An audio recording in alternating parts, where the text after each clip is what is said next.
സംസ്ഥാനത്ത് ക്രിമിനൽ കേസുകളുടെ എണ്ണം ദിനംപ്രതി വർദ്ധിച്ചു വരികയാണ്.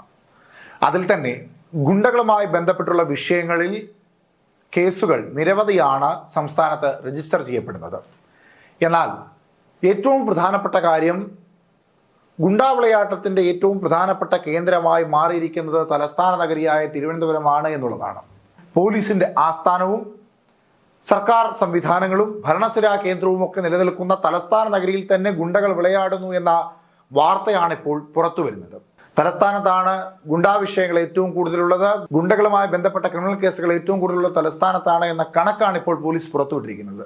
സംസ്ഥാനത്ത് ഏറ്റവും കൂടുതൽ ഗുണ്ടകൾ വിലസുന്നത് തലസ്ഥാനത്താണെന്ന പോലീസിന്റെ കണക്കുകൾ നിലനിൽക്കുമ്പോഴും ഇവിടുത്തെ ഗുണ്ടാ അധോലോകത്തിന്റെ ആഴം പോലീസിന് തന്നെ പിടിയില്ലെന്നതാണ് സത്യം. കയ്യിലൊതുങ്ങുന്ന ചെറുഗുണ്ടകളെ പിടികൂടിയെന്ന് പോലീസ് പറയുമ്പോഴും ഇവരുടെ തലവന്മാർ വിലസുകയാണ്. ഇവർക്ക് രാഷ്ട്രീയക്കാരുമായും പോലീസുകാരുമായും ബന്ധമുണ്ടെന്നതാണ് റിപ്പോർട്ടുകൾ. ഒരു ക്രൂരസംഭവം നടക്കുമ്പോൾ താൽക്കാലികമായി പോലീസ് പുറത്തേക്ക് ഇറങ്ങുന്നതാണ് പൊതുവെയുള്ള രീതി. സംസ്ഥാനത്ത് നിലവിലുള്ള 2900 ഗുണ്ടകളിൽ ഭൂരിഭാഗവും തലസ്ഥാനത്ത് നിന്നാണെന്നാണ് പോലീസിന്റെ തന്നെ കണക്ക്. ഗുണ്ടകൾ കൂടിയതോടെ കുറ്റകൃത്യങ്ങളുടെ എണ്ണവും കൂടി.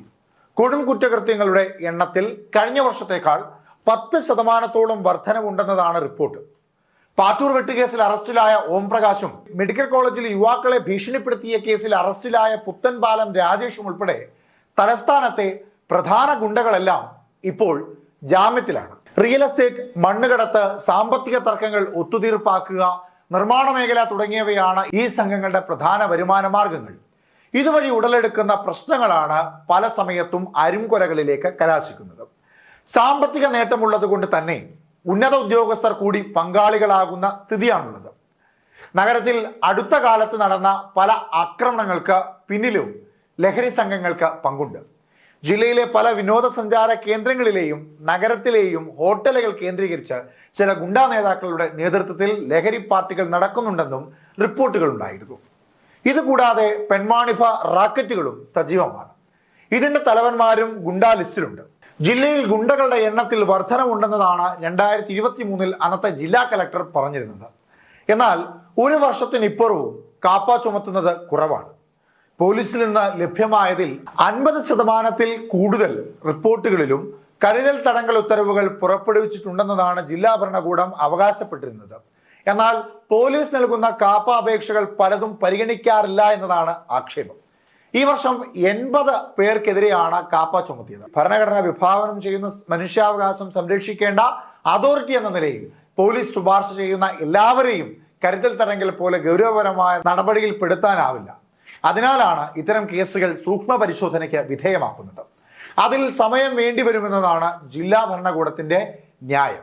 ഭരണസിരാ കേന്ദ്രം നിലനിൽക്കുന്ന തലസ്ഥാന നഗരിയിൽ ഏറ്റവും കൂടുതൽ ഗുണ്ടാക്രമണങ്ങൾ നടക്കുന്നു എന്ന് പറയുമ്പോഴും പോലീസിനോ ഇവിടുത്തെ ഭരണാധികാരികൾക്കോ വേണ്ട രീതിയിലുള്ള നടപടികൾ സ്വീകരിക്കുവാൻ കഴിയുന്നില്ല എന്നതിന്റെ പ്രധാന കാരണം ഇവിടുത്തെ രാഷ്ട്രീയക്കാരുമായും ബിസിനസ്സുകാരുമായും ഒക്കെ ഗുണ്ടകൾക്കും ഗുണ്ടാ നേതാക്കന്മാർക്കും ഒക്കെ വലിയ ബന്ധമുണ്ട് എന്നുള്ളതാണ്.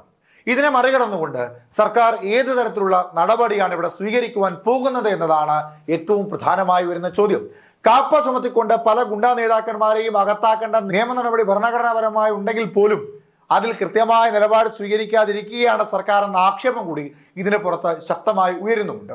പൊതുജനത്തിന്റെ ജീവനും സ്വത്തിനുമൊക്കെ സംരക്ഷണം നൽകേണ്ട പോലീസും ആ കണക്കുകൾ പുറത്തുവിടുമ്പോൾ അതിന് നേതൃത്വം നൽകേണ്ട ആഭ്യന്തര വകുപ്പ് അടക്കമുള്ള വകുപ്പുകളും സർക്കാരുമൊക്കെ നോക്കുകുത്തികളായി മാറുന്ന സ്ഥിതിവിശേഷമാണ് ഇപ്പോഴുള്ളത്. അത് മാറേണ്ട ആവശ്യകത വളരെയേറെയാണ്. തലസ്ഥാനത്താണ് ഈ ഗുണ്ടാക്രമണങ്ങൾ ഏറ്റവും കൂടുതൽ ഉള്ളത് എന്ന പോലീസിന്റെ റിപ്പോർട്ട് പുറത്തു വരുന്നത് തലസ്ഥാന നഗരിക്കും തലസ്ഥാന നഗരിയിൽ പ്രവർത്തിക്കുന്ന ഭരണസിരാ കേന്ദ്രവുമായി ബന്ധപ്പെട്ട് നിൽക്കുന്ന നേതാക്കന്മാർക്കും സർക്കാരിനുമൊക്കെ ഇത് വലിയ നാണക്കേട് തന്നെയാണ് എന്ന ബോധ്യം ഇനിയെങ്കിലും ഉണ്ടാകണം.